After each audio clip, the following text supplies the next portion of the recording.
भारत सपूत YouTube channel पे आए हुए सभी साधु पुरुषों का एक बार फिर से हार्दिक स्वागत और अभिनंदन है। तो चलिए बिना देर किए आज का विषय वस्तु पे आते हैं। आज का विषय वस्तु है श्वास। What is breath and the speed of breath. श्वास क्या है और इसकी गति कितनी है, अर्थात श्वास की चाल क्या है। अब आप कहेंगे श्वास की गति भी होती है। जी बिल्कुल होती है, क्योंकि हर चलायमान वस्तु की अपनी गति होती है। श्वास भी चल ही रही है, जब तक ये चल रहा है तभी तक ये जीवन है, ये जगत है। तो चलिए जानते और समझते हैं शरीर के भिन्न भिन्न व्यवहार और अवस्थाओं में श्वास की गतियाँ क्या होती हैं। हम हमेशा शरीर के भिन्न भिन्न अवस्थाओं में भिन्न भिन्न गति से श्वास को ग्रहण करते हैं और छोड़ते हैं, श्वास प्रश्वास करते हैं, लेकिन उन पर कभी ध्यान नहीं देते। तो चलिए आज श्वास प्रश्वास की गति और श्वास प्रश्वास की गति पर नियंत्रण प्राप्त कर लेने से किस प्रकार की शक्ति उत्पन्न होती है, किस प्रकार की ऊर्जा उत्पन्न होती है, कौन सी सिद्धियां प्राप्त हो जाती हैं, इनको जानते हैं इस वीडियो के माध्यम से। तो वीडियो में आप बने रहिएगा और ध्यान से देखिएगा, समझिएगा, क्योंकि ये योग का विषय है और योग के विषय जितना ध्यान और एकाग्र मन चित्त होके देखा समझा जाए, जाना जाए, उतना ही अच्छा है। कहीं मिस होता है तो बहुत सारे प्रश्न उठते हैं मन में कि ये कैसे। तो आप वीडियो को पूरा देखिएगा, आपके सारे प्रश्न जो कि अंतर्मन से उठेंगे वो सब समन हो जाएंगे स्वतः ही, क्योंकि वो सारी चीज़ें इस वीडियो में बता दी जाएंगी। तो शरीर का व्यवहार और अवस्था को समझिएगा। हम बैठे हुए हैं, यह शरीर का एक अवस्था है। हम चल रहे हैं, यह भी शरीर का एक व्यवहार है। दौड़ रहे हैं, शरीर का व्यवहार है। सो रहे हैं, शरीर की अवस्था है। तो शरीर के भिन्न भिन्न अवस्थाओं में श्वास की गतियाँ भिन्न भिन्न होती हैं। जैसे कि हम बैठे हैं, बैठे हुए स्थिति में हमारी श्वास की गति कुछ और होगी। श्वास की गति को जानने और समझने के लिए हम अपनी 2 उंगली को उठाते हैं और ऐसे लगाते हैं। एक गति के साथ श्वास बाहर आ रहा होता है, वो स्पर्श होगा, आपको महसूस होगा। आप अतिरिक्त अपना कोई अंदर से बल ना लगाइएगा, वह स्वतः ही जो जिस बल से चल रहा है उसी बल को महसूस करिएगा, जानिएगा, सोचिएगा, समझिएगा। तो वो बल जो है वही श्वास की गति है। अब आप हैरत में न पड़िएगा कि क्या ये श्वास की गति है, यही है। बिल्कुल, हर चलायमान चीज़ की अपनी गति होती है। श्वास भी तो चल ही रही है। अगर आप सृष्टि के रहस्यों को जानना और समझना चाहते हैं, संसार के रहस्यों को समझना और जानना चाहते हैं, तो संसार की तरफ मत भागिए, शरीर के रहस्यों को जानिए, समझिए। शरीर में ब्रह्मांड की समस्त रहस्य, संसार के समस्त रहस्य छुपे पड़े हुए हैं। अगर हम शरीर के रहस्यों को जान लिए तो सृष्टि का ऐसा कोई भी रहस्य नहीं है जिससे आप अवगत न हो, बिल्कुल मानिएगा। तो ऐसे ही एक रहस्यों में श्वास एक रहस्य है, जिसे हम आज के वीडियो में विषय बनाकर लेकर आए हुए हैं। तो चलिए जानते हैं शरीर के भिन्न भिन्न अवस्थाओं में श्वास की गतियाँ क्या होती हैं। श्वास की गति क्या है। श्वास की गति को जानने से पहले परम आवश्यक है कि हम ये जान लें कि श्वास क्या है। बगैर श्वास जाने, क्योंकि जानना तो हमें श्वास की गति ही है। जिस चीज़ की हम गति जान रहे हैं उस चीज़ को भी जान लेना परम आवश्यक है। तो चलिए जानते हैं कि श्वास क्या है। श्वास अर्थात एक, अगर किसी से ये पूछा जाए कि भाई श्वास क्या है, तो वो कहेगा वायु। जी बिल्कुल नहीं। श्वास के माध्यम से हम वायु ग्रहण करते हैं, अर्थात शरीर में धारण करते हैं, और शरीर से उसी वायु को जो कि पहले से उपस्थित हैं, जो कि विकार युक्त हो चली हैं, उन्हें बाहर करते हैं। किसके माध्यम से? श्वास के माध्यम से। और यह श्वास क्या है? श्वास एक प्रकार का वैक्यूम है। वैक्यूम अर्थात एक प्रकार का बल होता है। यही वैक्यूम ग्रेविटी क्रिएट करता है, और यह ग्रेविटी वैज्ञानिकों के लिए भी अब तक अबूझ पहेली बना हुआ है, जिसे आप योग के माध्यम से भी जान और समझ सकते हैं। विज्ञान और वैज्ञानिकों को लगे रहने दीजिए, उन्हें अपना कार्य करने दीजिए। आप समझिए, योग अभ्यासियों के लिए संसार, शरीर, सृष्टि, सनातन आदि सारे रहस्य स्वतः ही प्राप्त हो जाते हैं, क्योंकि वह संसार में भ्रमण नहीं करता, वह अपने शरीर के अंदर ही भ्रमण करता है। और यह शरीर क्या है? इस ब्रह्मांड का एक सैंपल है। ब्रह्मांड संज्ञक कहा गया है इस शरीर को। शास्त्रों में, वेदों में, पुराणों में, महापुरुषों द्वारा, सिद्धों द्वारा इसकी धूर धूर प्रशंसा सिर्फ और सिर्फ इसीलिए की गई है। इसे साधनों का धाम, मोक्ष का द्वार, देवताओं के लिए भी दुर्लभ बताया गया है। सिर्फ और सिर्फ इसीलिए इसकी महत्ता है। तो समस्त रहस्यों को जानना समझना है तो शरीर के रहस्यों से शुरुआत करें। तो चलिए जानते हैं what is breath and the speed of breath. श्वास क्या है? Breath is a vacuum. अब आप बोलेंगे ये क्या? वैक्यूम, बिल्कुल सही। वैक्यूम दो प्रकार का होता है, एक आकर्षण बल और दूसरा प्रतिकर्षण बल। आकर्षण बल के माध्यम से श्वास को हम ग्रहण करते हैं। आकर्षण बल के माध्यम से श्वास वायु को बाहर से शरीर में धारण करता है, अर्थात ग्रहण करता है। और प्रतिकर्षण बल के माध्यम से पहले से उपस्थित शरीर में जो विकार युक्त वायु हैं और अन्य पदार्थ आते जो इनकी आवश्यकता शरीर में नहीं है, उन्हें यह श्वास शरीर से बाहर करता है। जो कि डिटॉक्सिनेशन का भी कार्य हमारा यह श्वास ही करता है। शरीर के मूल 9 द्वार हैं जो कि हमेशा इस बॉडी को डिटॉक्स करने में लगे होते हैं। जब वो अवरोध हो जाता है उनका मार्ग, तभी शरीर में विकार उत्पन्न होता है। और शरीर में जो ही विकार उत्पन्न होता है त्यों ही शरीर अस्वस्थ हो जाता है, अभिप्राय रोग युक्त हो जाता है। अगर प्रकृति द्वारा स्थापित शरीर की सारी व्यवस्थाएं निर्बाध रूप से स्वचालित हैं तो मान के चलिए कि आप निरोग रहेंगे और आपकी उम्र भी लंबी होगी, आप दीर्घायु होंगे। लेकिन अगर जो ही इनके कार्य में किसी भी प्रकार का अवरोध अथवा बाधा उत्पन्न होता है तो शरीर में विकार उत्पन्न होता है, अभिप्राय रोग उत्पन्न होता है। तो चलिए हम जानते हैं कि श्वास को तो समझ लिए, श्वास कैसे लेते हैं और श्वास क्या है। यह वैक्यूम है। तो आज के इस वीडियो में हम जानेंगे श्वास के इसी रहस्य को, जो कि श्वास की गति के माध्यम से भिन्न भिन्न प्रकार की शक्तियाँ अथवा सिद्धियाँ उनके नियंत्रण के द्वारा प्राप्त की जाती हैं। तो चलिए शुरू करते हैं।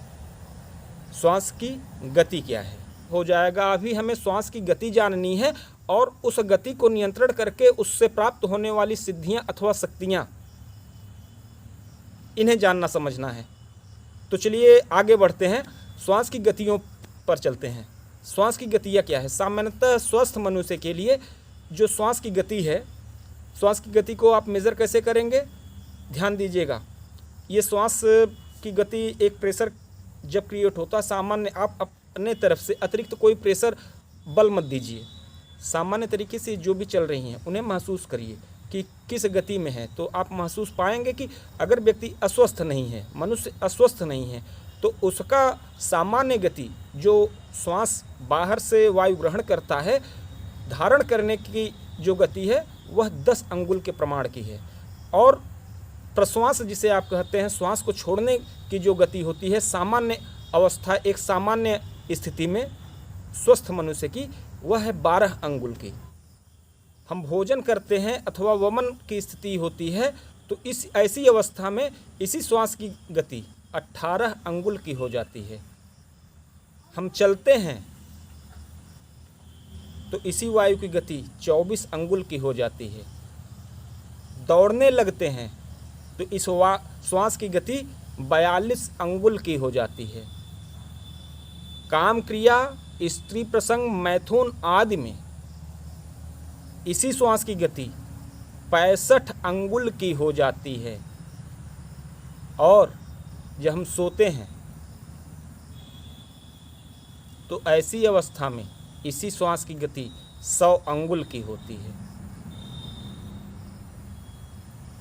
तो ये भिन्न भिन्न अवस्थाओं में भिन्न भिन्न श्वास की गतियों के स्वरूपों को आपने देखा और समझा और जाना। अभ्यास करिएगा, अनुभव करिएगा। आप देखिएगा कि रुग्ण व्यक्ति अभिप्राय, अस्वस्थ व्यक्ति जिसे रोग ने घेर रखा है उसकी श्वास की गति तीव्र होगी। बहुत तीव्रता से चलने की स्थिति प्राण घातक भी होती है। मरणासन व्यक्ति की श्वास बहुत ही तीव्र चलती है। तो हमें इसी श्वास को नियंत्रित करना है। योग में प्राणायाम के माध्यम से श्वास पे नियंत्रण और श्वास के माध्यम से प्राण को एक स्थान से दूसरे स्थान अपने नियंत्रण में विजिट कराना, भ्रमण कराना, जिन्हें आप कहते हैं खट चक्रों की यात्रा, ये अवस्था होती है। तो चलिए, कौन कौन सी सिद्धियां अथवा शक्तियां प्राप्त हो सकती हैं अगर इन श्वास की गतियों पर नियंत्रण प्राप्त कर लिया जाए, और नियंत्रण भी कैसे प्राप्त किया जाए, उसका साधन क्या है। तो चलिए सबसे पहले जानते हैं कि हम अपने श्वास की गति को यदि अपने अभ्यास के माध्यम से 1 अंगुल भी कम कर लें तो यह श्वास जो कि छोड़ने की गति, अब जो सिद्धियां प्राप्त करना है उस वायु को आप मेज़र कैसे करेंगे, नापेंगे कैसे उस गति को। जब आप सांस छोड़ते हैं उस 12 अंगुल सामान्य होता है, 10 अंगुल के प्रमाण का ग्रहण करने वाला जो है, तो छोड़ने वाली जो वायु है जिसे आप रेचक कहते हैं, तो एक स्पर्श होगा, उसकी गति महसूस होगी। उसी गति को आप ध्यान दीजिएगा, उसी पर आपको नियंत्रण। हाँ, गति में कोई आपकी तरफ से अतिरिक्त बल न लगाया जाए, सामान्य चलने दिया जाए, उसे महसूस किया जाए।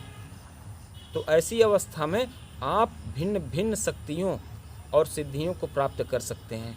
तो चलिए जानते हैं, 1 अंगुल की कमी कर ली जाए अगर श्वास के इस वेग में, इस गति में, इस चाल में, तो कौन सी सिद्धि, कौन सी शक्ति प्राप्त हो जाती है।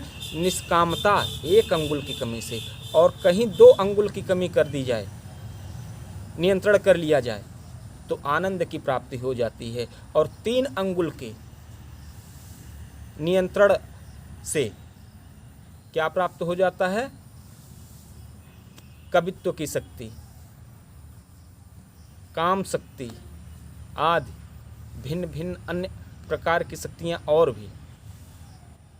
और 4 अंगुल के प्रमाण की यदि आप इस श्वास की गति पर नियंत्रण कर लेते हैं तो आप कुशल वक्ता हो जाते हैं।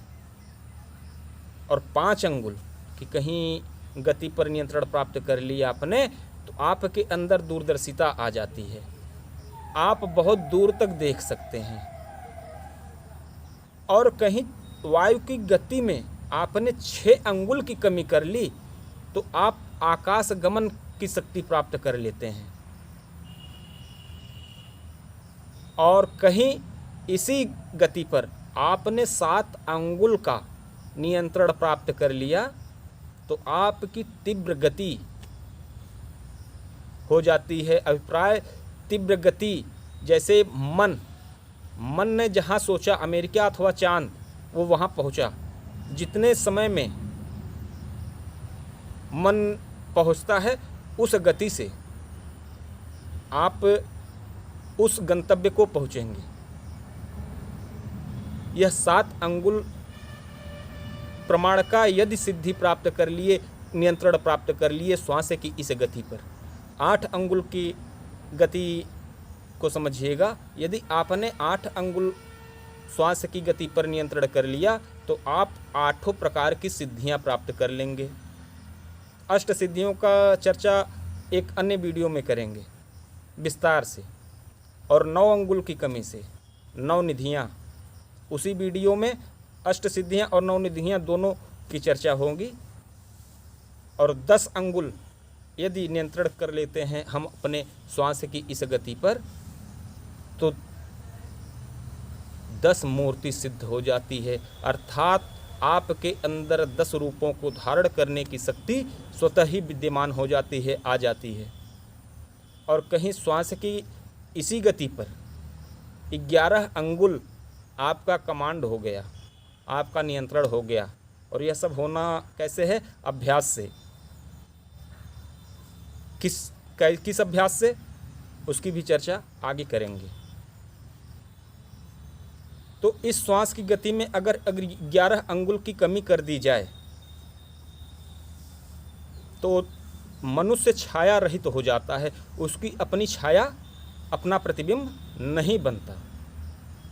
और 12 अंगुल अभिप्राय, यह जो अंगुल बताया गया है, 1 अंगुल, 2 अंगुल, 3 अंगुल, 4 अंगुल, यह गति मेज़र करने का तरीका है इसका। और जब 12 अंगुल श्वास की गति पर नियंत्रण प्राप्त होता है, अभिप्राय श्वास लंबा और गहरा चलने लगे। जब नियंत्रण प्राप्त होगा तो श्वास क्या होगा, लंबा और गहरा चलने लगेगा। आप यहाँ उंगली लगाएंगे 12 अंगुल, तो महसूस करिएगा श्वास आप एक तो इतने आराम से लेंगे, कोई फोर्स आपने दिया नहीं है, इतने आराम से लेंगे। और तो श्वास के रहस्यों, चूँकि इसी श्वास में तत्वों का भी उदय होना, जितने भी प्रकार के एलिमेंट जिन पंच महाभूतों से हमारे शरीर का निर्माण हुआ है, वो समस्त चीज़ों का प्रतिनिधित्व तो हमारा यह श्वास करता है। ये रहस्यों से भरा पड़ा हुआ है। तो 12 अंगुल यदि श्वास को ग्रहण कर लिया जाए और उसे नियंत्रित कर लिया जाए, अभिप्राय लंबी और गहरी श्वास अंदर ही चलायमान रहे, और लगाने पर जब भी आप अगर कुछ छूटता भी है तो उसमें वो गति ही ना रहे, शून्य हो के वो बाहर आए, तो महसूस करिएगा कि आप भूख और प्यास पर भी विजय प्राप्त कर लेंगे। कहने का आशय यह, उस अवस्था में वायुमंडल से लिया गया वायु जो आप धारण करते हैं श्वास के माध्यम से, यह वायु समूचे शरीर में भ्रमण करता है, नाखून से लेके शीश तक, मस्तिष्क तक भर जाता है, क्योंकि उसे अंदर वो स्पेस भ्रमण करने के लिए मिलता नहीं, तो कितना देर रहेगा, तुरंत ही बाहर आता है। तो हमें अभ्यास करना है किसका, प्राणायाम का। और प्राणायाम में क्या, कुंभक का, जिसमें हमारा एक वीडियो पहले से ही है, आप डिस्क्रिप्शन बॉक्स में देखिएगा, केवली कुंभक के नाम से। केवली कुंभक का अभ्यास आप करिएगा, अथवा किसी भी प्रकार का कुंभक का। प्राणायाम का ही क्यों, क्योंकि प्राणायाम एक प्रकार का वैक्यूम क्रिएट, प्राणायाम का उद्देश्य ही यही है कि वो जैसे वैक्यूम के माध्यम से श्वास प्रश्वास की क्रियाएं होती हैं, तो प्राणायाम एक वैक्यूम क्रिएट करता है जो कि आपके नियंत्रण में होता है, और उसी वैक्यूम के माध्यम से श्वास को आप और तीव्रता देते हैं, अथवा यथाविधि धारण करने की शक्ति प्राप्त करते हैं, जिसका किसी अन्य वीडियो में और विस्तार से इन क्रियाओं को, चूँकि एक ही वीडियो में बड़े विस्तार से बताने में इतना बड़ा वीडियो हो जाएगा कि जो कि संभव नहीं है, तो अन्य छोटे छोटे कड़ियों में बनाकर आपके सामने फिर उपस्थित होते रहेंगे। श्वास के इन्हीं रहस्यों को जान और समझकर कोई पंडित हो जाता है तो कोई वैद्य हो जाता है। वैद्य भी नाड़ी पकड़कर श्वास की अथवा वायु का वेग ही चेक करता है, पल्स, नाड़ी, तो उसी गति के माध्यम से उनका भी कॉन्सेप्ट वही है, सिद्धांत वही है। कोई वैद्य हो जाता है, कोई पंडित हो जाता है, कोई ज्योतिषी हो जाता है, तो कोई कवि हो जाता है, कोई वक्ता हो जाता है, तो कोई महापुरुष हो जाता है, कोई वैज्ञानिक हो जाता है, कोई सिद्ध हो जाता है। यथा प्रयास माध्यम जो जैसा चाहता है, जितना चाहता है, पैमाना उसका अपना होता है, होना निश्चित है। इस योग की वो क्षमता है। इसी योग के माध्यम से इस श्वास के रहस्यों को जानकर सिद्धार्थ, जो कि राजवंश महलों में पले बड़े बड़े ऐशो आराम का जीवन, उन्हें त्याग कर सिद्धार्थ महात्मा हो गए, और महात्मा से महात्मा बुद्ध हो गए, और महात्मा बुद्ध से भगवान बुद्ध हो गए। यह सब और सब योग यही है। श्वास के रहस्यों को उन्होंने अपनी विधियों में, अपने सिद्धांत में, जिसे आप विपश्यना विधि कहते हैं, उसमें उतारा और ध्यान का एक बहुत मार्ग देश, दुनिया और समाज को दे डाला, जो कि पहले से ही योग का एक मार्ग है। प्राणायाम हम जब करते हैं तो भिन्न भिन्न सबका अपना होता है कि हम क्या चुनाव करते हैं, हमारे लक्ष्य क्या हैं। पंच महाभूतों से शरीर की उत्पत्ति हुई है। वायु जो कि श्वास ग्रहण करता है, यह भी एक महाभूत है। इस पर ध्यान और इनके रहस्यों को जान और समझकर, सिर्फ एक रहस्यों को तरीके से जान समझकर कोई भगवान हो सकता है, तो सोचिए सारे एलिमेंट को जान और समझकर, सारी व्यवस्थाओं को जान समझकर व्यक्ति क्या से क्या नहीं हो सकता। और योग किसके लिए लोग कहते हैं, किनके लिए? उनके लिए, समस्त मानव जाति, हम तो कहेंगे समस्त जीवों के लिए योग बना हुआ है। योग पर बहुत शीघ्र ही हमारा एक वीडियो आने वाला है, आप सभी देखिएगा और जानिएगा कि वास्तव में योग क्या है। स्वयं उसे समझिएगा और अपने अंदर अनुभव करिएगा कि वास्तव में योग अभी तक जो हम सुनते कहते चले आए हैं वही है, अथवा योग उससे भिन्न है, जो कि उस वीडियो में सभी दृष्टिकोणों को देखते हुए योग के यथार्थ चीज़ों को, योग ज्यों का त्यों वस्तुतः योग ही, उस वीडियो में ज्यों का त्यों रखा जाएगा, जिससे आप लोग जानें और समझें। तो चलिए इसी के साथ वाणी को विराम देते हैं। आप लोगों ने इतना समय दिया, उसके लिए कोटि कोटि धन्यवाद।